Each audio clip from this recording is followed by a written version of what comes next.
Hey everybody, it's me, 4. Wait a second. TRANS-ZAM! Okay, that's better. So anyway, today we're going to review Shazam. Or Kakistan. Very nice. Or is that glazed ham? Wait, what am I talking about again? Oh yeah, so anyway, Captain Marvel, the movie. No, not that one. I actually meant the good one. I didn't know what to expect out of this movie, okay?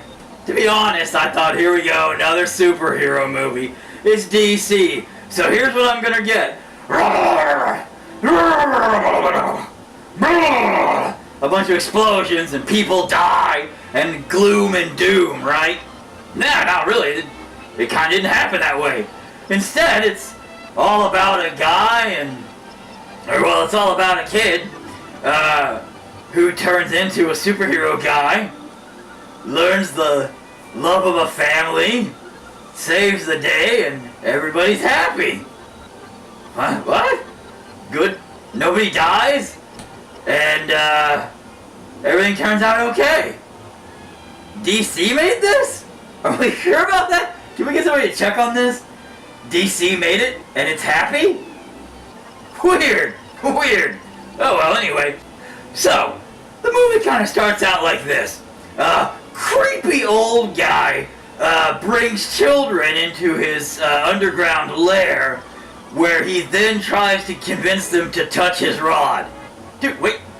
Are you sure this is a happy film? Is this illegal?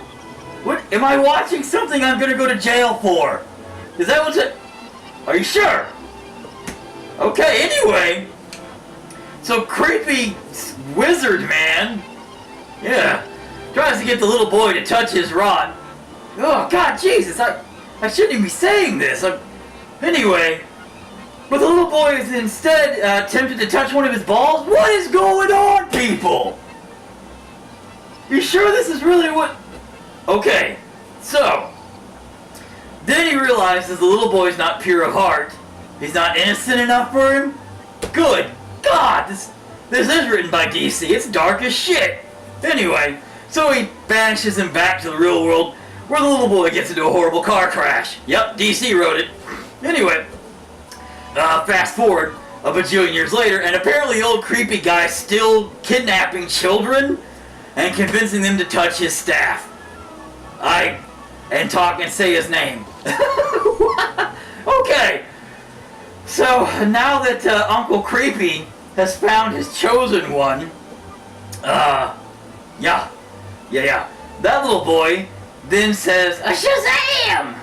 And turns into Shazam! Right? And is the hero of the movie.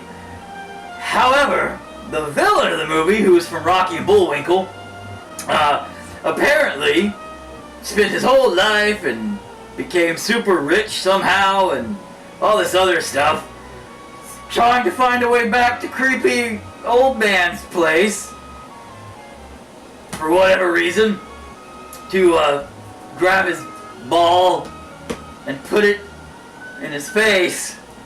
Oh Jesus. And then he turned evil because he basically absorbed the 7 deadly sins of the world and then could produce these giant potato monsters with teeth and arms. And they were scary. They actually did a really good job on the CGI, by the way. They look great as giant potato monsters. And I'm not bashing the design. The designs are great. I loved them. Very nostalgic of like the comic book styled, like comic book monsters come to life. Like it had a very almost Todd McFarlane style look to them from the 90s Spawn era monsters and things like that. Not like Violator and them, but some of the other, like the way the mouths and stuff and the faces were, reminded me a lot of that. So that was kind of neat. In fact, the whole film kind of reminded me, it kind of was nostalgic in the 90s family values sense of how the storyline would be kind of like how, like, Boy Meets World or Family Matters or any of those kind of shows from back in the 90s, where it'd be about, like, family coming together to overcome some really bad situation. And by the end of the episode, you would have learned some moral value, and you would have seen everybody come together after, like, so-and-so stole something, and it was a big dramatic thing.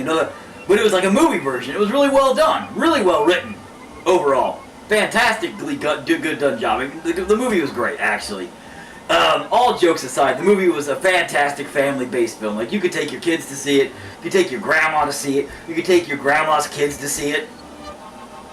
The effects were great, storyline was great, acting was really good, the cinematography was good, the directing seemed great, the scoring was good, the whole thing was good.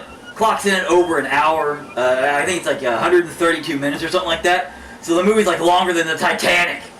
And not really. But, you know, it's still a long movie, but you wouldn't really, it doesn't feel like it. You know, as you're watching it, it flows really well, keeps you entertained, keeps you engaged.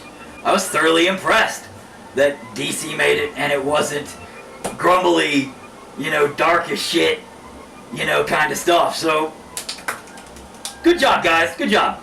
It had enough adult humor, but not like too adult, you know. They had like a beer thing where the one kid was trying, as Shazam, was trying to get beer, and he ended up saving the place, so they gave him free beer, and they walk out, and they take a drink, and they're like, oh, beer, and that was funny, because it's true, beer tastes like crap. Was it a perfect 10? No! I mean, let's be honest, it's no thanks killing. But, you know, it was a 9. It was an easy 9. So, all in all, I guess the only thing left to do is, TRANS-ZAM! Find me on all of your favorite social sites and join my insanity. Whee!